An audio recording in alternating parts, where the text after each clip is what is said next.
One summer in Toronto, Canada, I woke up to this. The sky was orange, wildfire smoke everywhere. And at the time, I worked with children in education, and they asked me, why can't we go outside? And I thought to myself, well, my generation and the generations above me really messed this up for you. Of course, I didn't say that, but it was at that moment that I realized I wanted to devote the rest of my career to climate. First, through working in climate tech venture investing, and next, through building AI tools for climate innovation, which I've been doing with MIT, and now as practice leader of climate and energy AI at the Martin Trust Center for MIT Entrepreneurship. Today, I'm going to talk about 4 things. First, why I think climate change is the #1 issue of our time.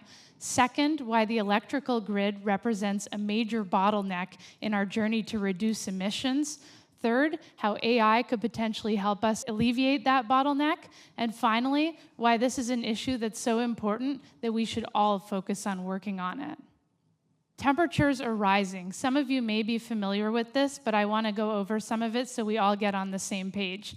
Step outside in November today and you can wear a t-shirt. That's climate change. And emissions are the #1 cause of climate change. Well, where are these emissions coming from? Energy is the largest contributor to emissions by far. It represents 62% of emissions.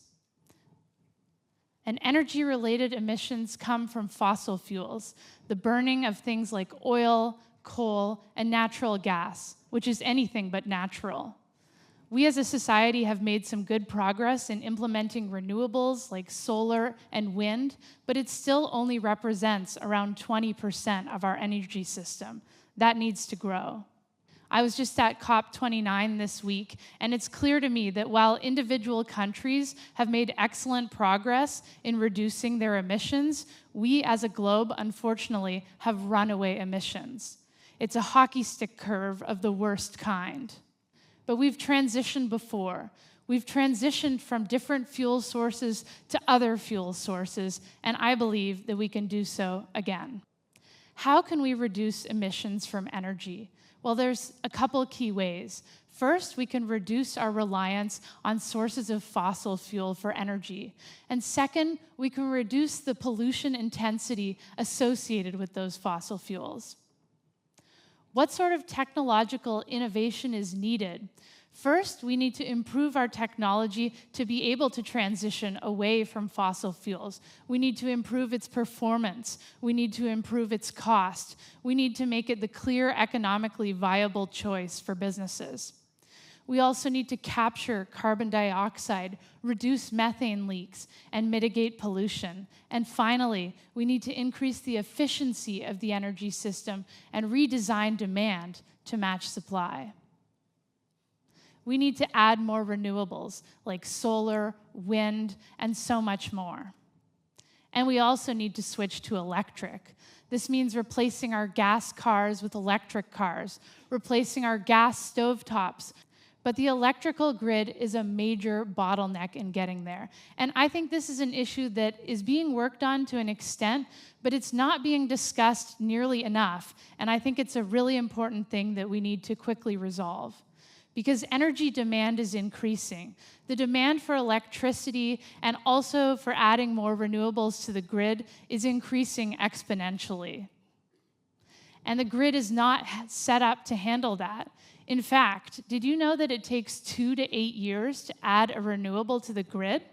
If you're a project developer and you want to create a solar farm or you want to create a wind turbine, you submit your application and you're waiting 2 to 8 years, during which time your financing might fall apart or you might abandon the project altogether. And that's what's happening to many renewable projects. The current pathway that we're on for solving this issue is to add hundreds of billions of dollars of physical grid infrastructure. This is both incredibly expensive and very time-consuming, and it won't allow us to meet our society's climate goals. Well, what if we could leverage AI for energy management to reduce emissions? Some of you might be thinking, what? I thought AI uses energy. It does. I'm encouraged by the fact that AI is powered by 30% renewables. We do need to increase that to 100%.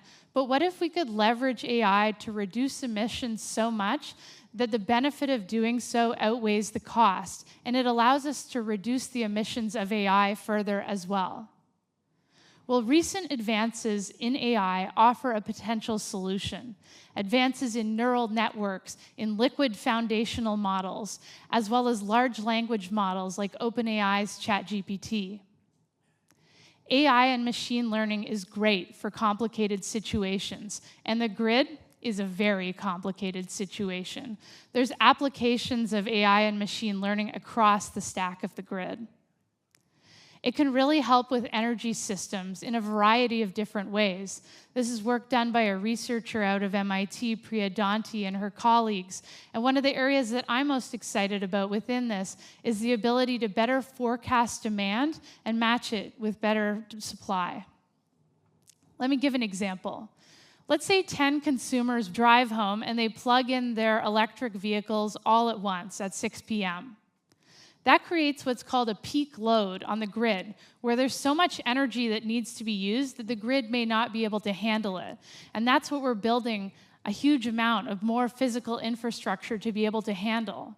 Well, what if AI is installed at that area so that instead of all those cars charging at the exact same time and creating that peak load, they're charged intelligently throughout the night so that everyone wakes up with their car charged? That's an example of what we can use AI for energy to do. And this is an example of load shifting or peak shaving, where you shift the energy around so it doesn't create so much of a strain on the electrical grid, and we don't need to build as much physical grid infrastructure. Pursuing this path would have a number of benefits, including adding more renewables, being able to switch to electric faster, reducing emissions, and also all of this could help reduce electricity costs. Like I said, I believe this is one of the most important issues of our time. Just a reminder, there is no planet B. I want to encourage all of us to work on climate change and to work on this issue specifically. Let's work together to make our world a better place. Thank you.